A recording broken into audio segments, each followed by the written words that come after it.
Good morning, everyone. Myself is Pal Singh, Assistant Professor in Press Law College, Greater Noida. Today is my class BLLB 4th semester, subject Political Science, topic the High Court, जो article 214 to 231 हमने previous topic में जो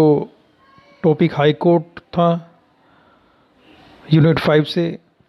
उसमें हमने article 214 to 222 तक discuss किया। अब हम आगे जो आर्टिकल्स शेष रह गए थे उन आर्टिकल्स पर डिस्कस करेंगे। तो अकॉर्डिंग टू आर्टिकल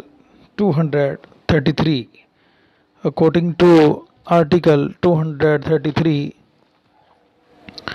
इस प्रकार है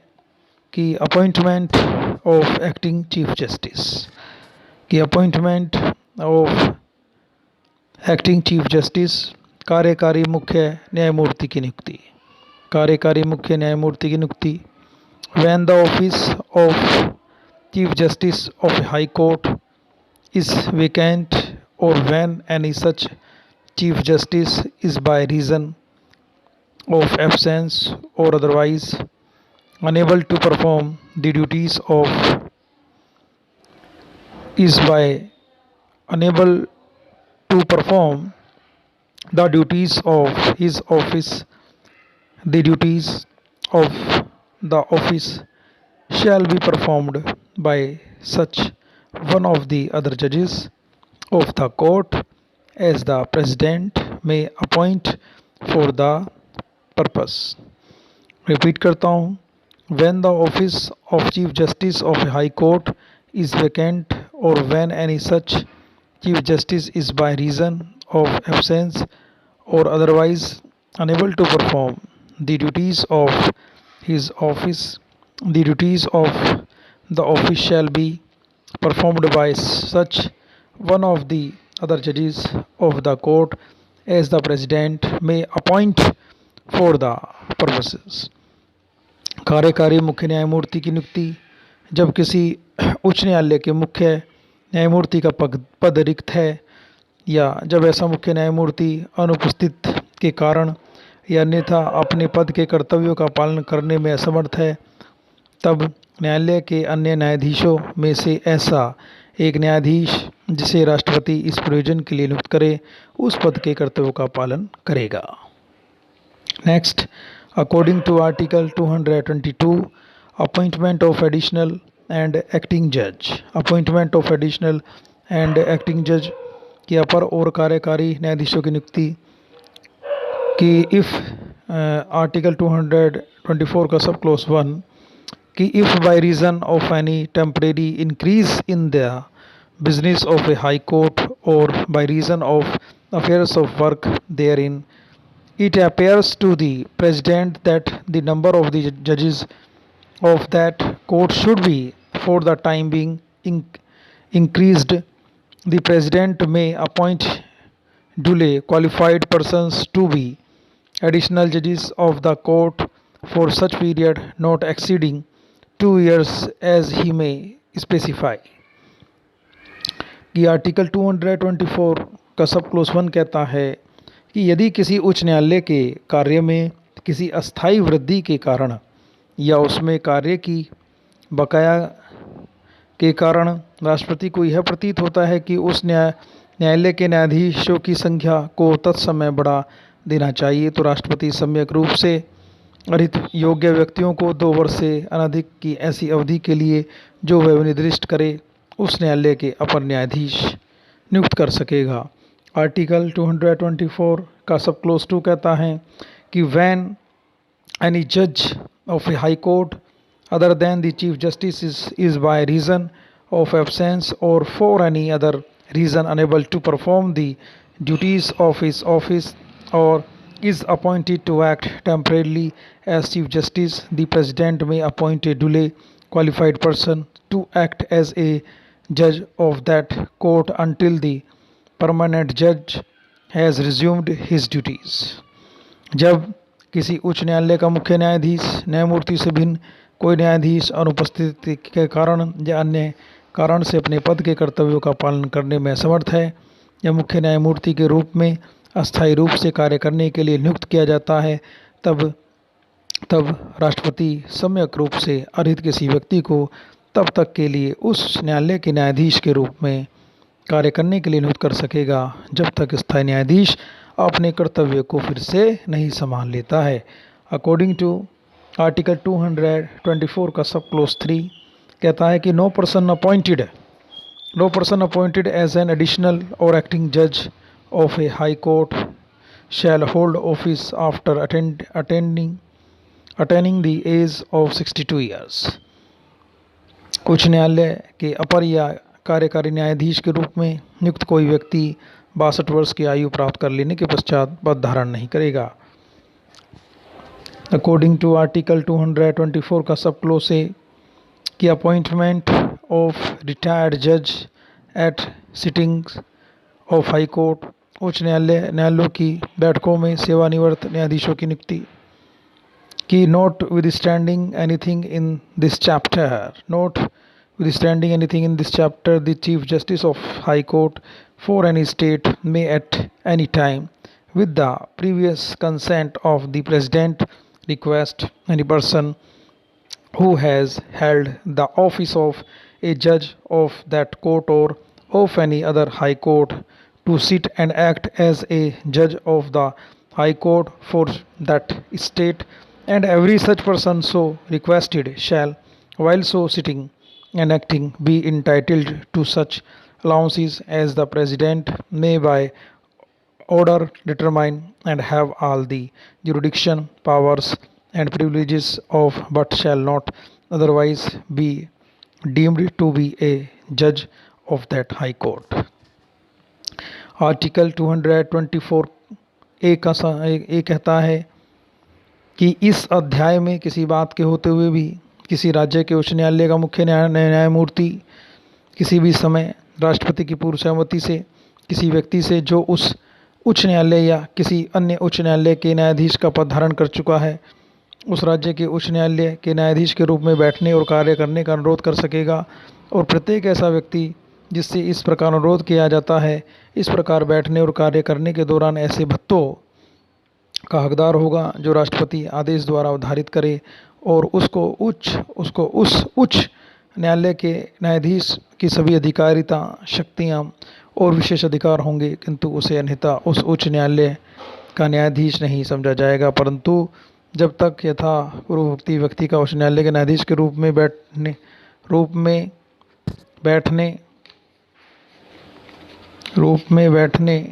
और कार्य करने की सहमति नहीं दे देता है, तब तक इस अनुच्छेद की कोई बात उससे ऐसा करने की अपेक्षा करने वाली नहीं समझी जाएगी। आर्टिकल 225 नेक्स्ट आर्टिकल जो है jurisdiction of exciting high court की विद्यमान उच्च न्यायालयों की अधिकारिता। Jurisdiction of exciting high court विद्यमान उच्च न्यायालयों की अधिकारिता subject to the provisions of this constitution and to the provisions of any law of the appropriate legislature made by virtue of powers conferred on that legislature by this constitution, the jurisdiction of and the law administered in any exciting high court, and the respective powers of the judges thereof in relation to the administration of justice in the court, including any power to make rules of court and to regulate the sittings of the court and of members thereof sitting alone or in division court, shall be the same as immediately before the commencement of this constitution। इस संविधान के उपबंधों के अधीन रहते हुए और इस संविधान द्वारा समुचित विधानमंडल को प्रदत्त शक्तियों के आधार पर उस विधानमंडल द्वारा बनाई गई किसी विधि के उपबंधों के अधीन रहते हुए किसी विद्यमान उच्च न्यायालय की अधिकारिता और उसमें प्रशासित विधि तथा उस न्यायालय के न्याय प्रशासन के संबंध में उसके न्यायाधीशों की अपनी अपनी शक्तियाँ जिनके अंतर्गत न्यायालय के नियम बनाने की शक्ति तथा उस न्यायालय और उनके सदस्यों के बैठने का, चाहे वे अकेले बैठें या खंड न्यायालयों में बैठे, विनिमय करने की शक्ति है, वही होगी जो इस संविधान के प्रारंभ से ठीक पहले थी। Provided that any restrictions to which the exercise of original jurisdiction by any of the high courts with respect to any matter concerning the revenue of concerning any act ordered or done in the collection thereof are subject immediately before the commencement of this constitution shall no longer apply to the exercise of such jurisdiction। परंतु राजस्व संबंधी अथवा उसका संग्रहण करने में आदिष्ट या किए गए किसी कार्य संबंधी विषय की बाबत उच्च न्यायालयों में से किसी की आरंभिक अधिकारता का प्रयोग इस संविधान के प्रारंभ से ठीक पहले जिस किसी निबंधन के अधीन था, वह निबंधन ऐसे अधिकारता के प्रयोग को ऐसे प्रारंभ के पश्चात लागू नहीं होगा। Article next, article 226, most important article, power of high courts to issue certain writs. Power of high courts to issue certain writs, कुछ रिट निकालने की उच्च न्यायालय की शक्ति।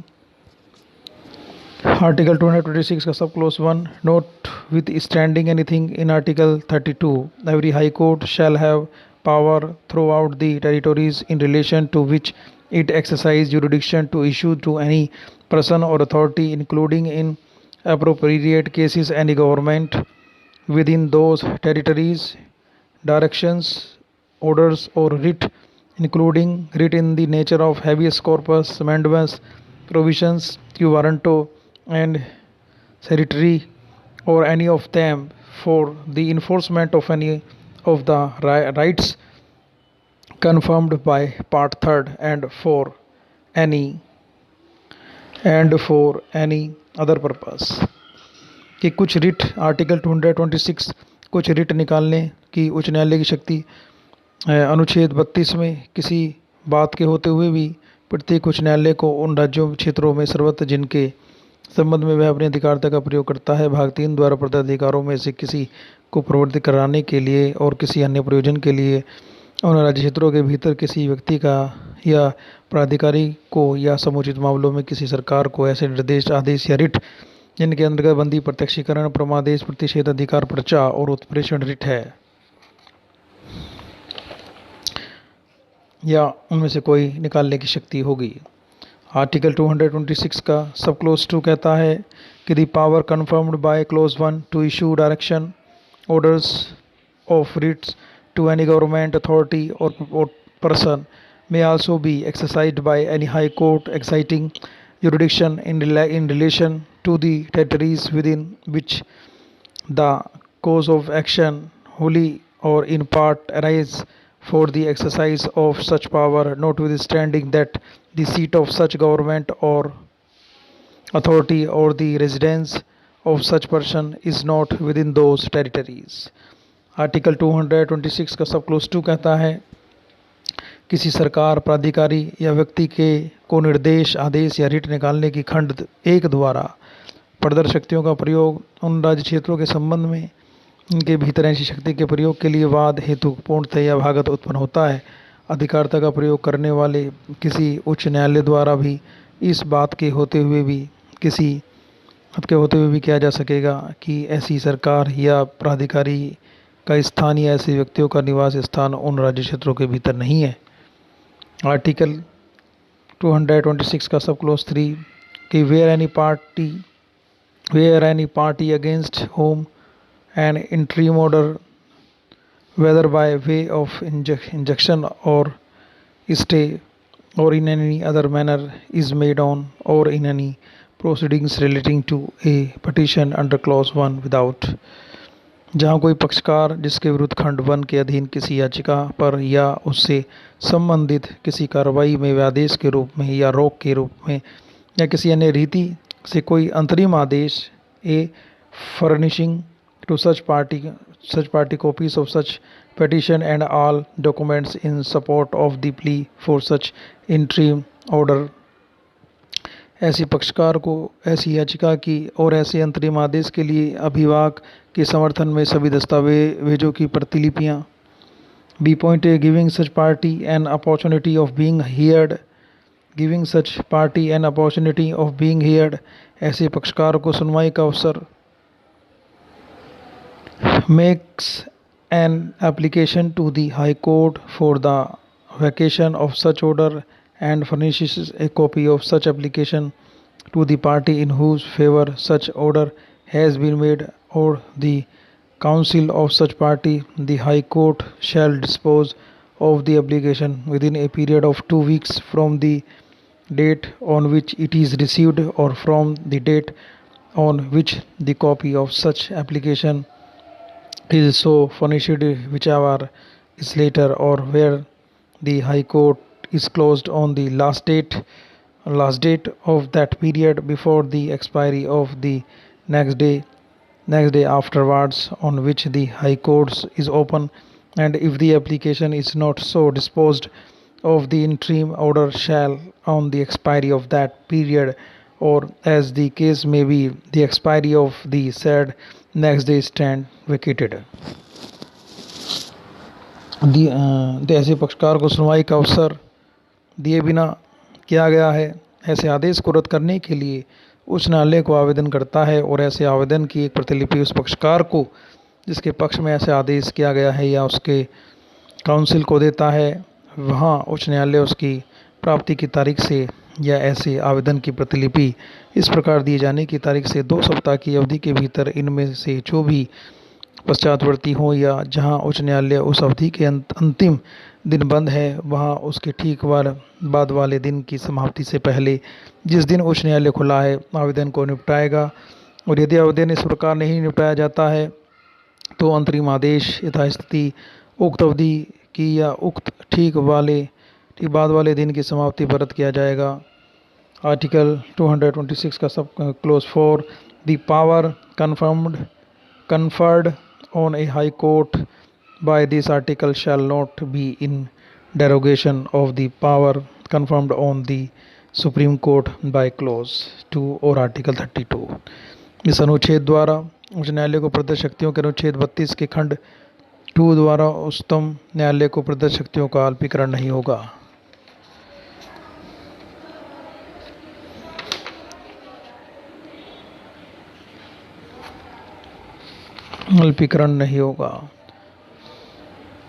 आर्टिकल 226 का सब क्लोज है, constitutional validity of certain laws not to be considered in proceedings under article 226। अनुच्छेद 226 के अधीन कार्यवाहियों में केंद्रीय विधियों की संवैधानिक वैधता पर विचार नहीं किया जाना। इसको निश्चित किया गया है 47वें संशोधन अधिनियम 1977 की धारा 8 द्वारा। कि article 227 power of superintendence over all court by the high court, सभी न्यायालयों के अधीक्षण की उच्च न्यायालय की शक्ति, सभी न्यायालयों के अधीक्षण की उच्च न्यायालय की शक्ति। कि article 227 power of superintendence over all courts by the high court की सब क्लोज 1 कहता है कि every high court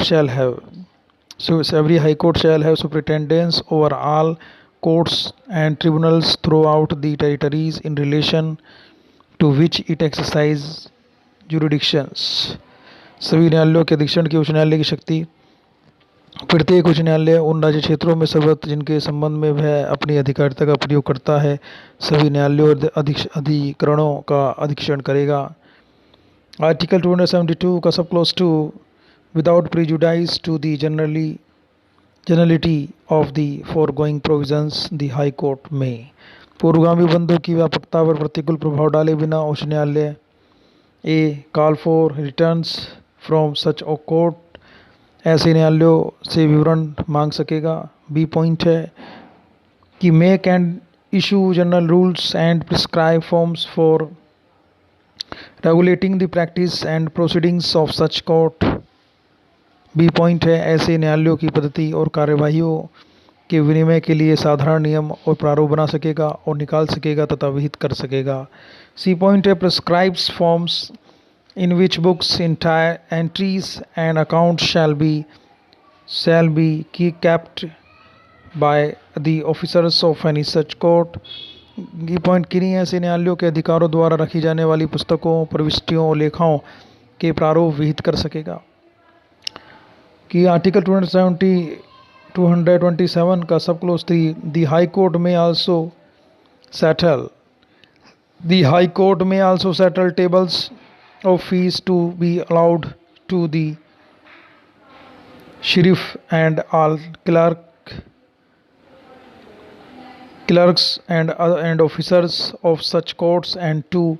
attorneys, advocates and pleaders practicing therein. उच्च न्यायालय उन फीसों की सारणियाँ भी स्थिर कर सकेगा जो ऐसे न्यायालयों के शेरिफ को तथा सभी लिपिकों और अधिकारियों को तथा उनमें विधि व्यवसाय करने वाले अटॉर्नी, अधिवक्ताओं और प्लीडरों को अनुज्ञा होगी। Provided that any rules made forms prescribed और टेबल्स सेटल्ड अंडर क्लोज 2 और close 3 shall not be inconsistent with the provisions of any law for the time being in force and shall require the previous approval of the governor. परंतु खंड 2 या खंड 3 के अधीन बनाए गए कोई नियम, विहित किए गए कोई प्रारूप या स्थिर की गई कोई सारणी तत्समय पर्वत किसी विधि के उपबंध से असंगत नहीं होगी और इनके लिए राज्यपाल के पूर्व अनुमोदन की अपेक्षा होगी। आर्टिकल 227 का सब क्लोज 4 कि nothing in this article shall be deemed Nothing in this article shall be deemed to confer on a high court powers of superintendence over any court or tribunal constituted by or under any law relating to the armed force. इस अनुच्छेद की कोई बात उच्च न्यायालय को सशस्त्र बलों से संबंधित किसी विधि द्वारा या उसके अधीन गठित किसी न्यायालय या अधिकरण पर अधीक्षण की शक्तियां देने वाली नहीं समझी जाएंगी।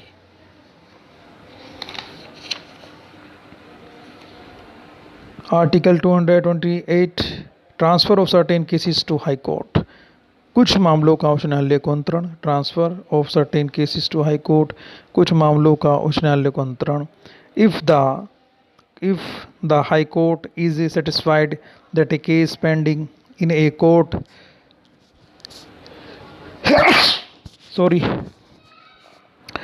in a court subordinate to it involves a substantial questions of law as to the interpretation of this constitution, the determination of which is necessary for the disposal of the case, it shall withdraw the case and may। कि कुछ मामलों का उच्च न्यायालय को अंतरण यदि उच्च न्यायालय का यह समाधान हो जाता है कि उसके अधीनस्थ किसी न्यायालय में लंबित किसी मामले में इस संविधान के निर्वचन के बारे में विधि का कोई सारवान प्रश्न अंतर्विलित है जिसका अवधारण मामले के निपटारे के लिए आवश्यक है तो वह उस मामले को अपने पास मंगा लेगा। ये पॉइंट है either dispose of the case itself, मामले को स्वयं निपटा सकेगा। Either dispose of the case itself, मामले को स्वयं निपटा सकेगा। बी पॉइंट है determine the sad question, determine the said question of law and return the case to the court from which the case has been so withdrawn together with a copy of its judgment on such questions, and the said court shall on receipt thereof proceed to dispose of the case in conformity with such judgment। B point है उक्त विधि के प्रश्न का अवधारण कर सकेगा और उस मामले को ऐसे प्रश्न पर निर्णय की प्रतिलिपि सहित उस न्यायालय को जिससे मामला इस प्रकार मंगा लिया गया है लौटा सकेगा और उक्त न्यायालय उसके प्राप्त होने पर उस मामले को ऐसे निर्णय के अनुरूप निपटाने के लिए आगे कार्रवाई करेगा। आर्टिकल 228 का सब क्लोज है special provisions as to disposal of questions relating to constitutional validity of state laws. निश्चित है राज्य विधियों की संवैधानिकता वैधता से संबंधित प्रश्नों के निपटारे के बारे में विशेष उपबंध संविधान का 47वां संशोधन अधिनियम 1977 की धारा 10 द्वारा 1978 से निर्देशित है। आर्टिकल 229 का officers and servants and the expense of high court, उच्च न्यायालय के अधिकारों और सेवकों तथा व्यय के बारे में बात करता है। और article 230 extension of jurisdiction of high courts to union territories, उच्च न्यायालयों की अधिकारिता का संघ राज्य क्षेत्र पर विस्तार, उच्च न्यायालयों की अधिकारिता का संघ राज्य क्षेत्र पर विस्तार। इस प्रकार article 231 establishment of A common high court for 2 or more states, इस मोस्ट इम्पोर्टेंट है कि establishment of A common high court for 2 or more states, की 2 या अधिक राज्यों के लिए एक ही उच्च न्यायालय की स्थापना। कि आर्टिकल 231 का सब क्लोज 1 कहता है कि notwithstanding anything contained in the preceding provisions of this chapter, parliament may by law establish a common high court for 2 or more states और for 2 or more states and a union territory. कि इस अध्याय के पूर्ववर्ती बंदों में किसी बात के होते हुए भी संसद विधि द्वारा या 2 या अधिक राज्यों के लिए अथवा 2 या अधिक राज्यों और किसी संघ राज्य क्षेत्र के लिए एक ही उच्च न्यायालय स्थापित कर सकेगी। आर्टिकल 231 का सब क्लोज 2 के वो 2 पॉइंट कहता है कि in relation to any such high court, किसी ऐसे उच्च न्यायालय के संबंध में। ए पॉइंट है the reference in article 217 to the governor of the state shall be contrasted as a reference to the governor of all the states in relation to which the high court exercise jurisdiction। किसी ऐसे उच्च न्यायालय के संबंध में कि अनुच्छेद 217 में उस राज्य के राज्यपाल के प्रति निर्देश का यह अर्थ लगाया जाएगा कि वह उन सभी राज्यों के राज्यपालों के प्रति निर्देश हैं जिनके संबंध में वह उस उच्च न्यायालय अधिकारिता का प्रयोग करता है। B point है the reference in Article 227 to the governor shall in relation to any rules, forms or tables for subordinate courts be construed as a reference to the governor of the state in which the subordinate courts and situate। किया B point है अधीनस्थ न्यायालयों के लिए किन्हीं नियमों, प्रारूपों या सारणियों के संबंध में अनुच्छेद 227 में राज्यपाल के प्रति निर्देश का यह अर्थ लगाया जाएगा कि वह उस राज्य के राज्यपाल के प्रति निर्देश है जिसमें वे अधीनस्थ न्यायालय स्थित हैं। सी पॉइंट है the references in article 219 and 219 and 229 to the state shall be construed as a reference to the state in which the High Court has its principal seat। अनुच्छेद 219 और अनुच्छेद 229 में राज्य के प्रति निर्देशों का यह अर्थ लगाया जाएगा कि वे उस राज्य के प्रति निर्देश हैं जिसमें उस उच्च न्यायालय का मुख्य स्थान है। Provided that if such principal seat is in a union territory, the references in Article 219 and 229 to the Governor, Public Service Commission, Legislature and Consolidated Fund of the state shall be construed respectively as references to the President, Union Public Service Commission, Parliament and Consolidated Fund of India। परंतु यदि ऐसा मुख्य स्थान किसी संघ राज्य क्षेत्र में है तो अनुच्छेद 219 और अनुच्छेद 229 में राज्य के राज्यपाल, लोक सेवा आयोग, विधानमंडल और संचित निधि के प्रति निर्देशों का यह अर्थ लगाया जाएगा कि वे कौन राष्ट्रपति, संघ लोक सेवा आयोग, संसद और भारत के संचित निधि के प्रति निर्देश हैं। इसी के साथ ये जो टॉपिक है दी हाई कोर्ट, जो आर्टिकल 214 टू 231 तक आज कंप्लीट हो गया है। इसी के साथ एक क्लास समाप्त होती है। Good morning, good bye.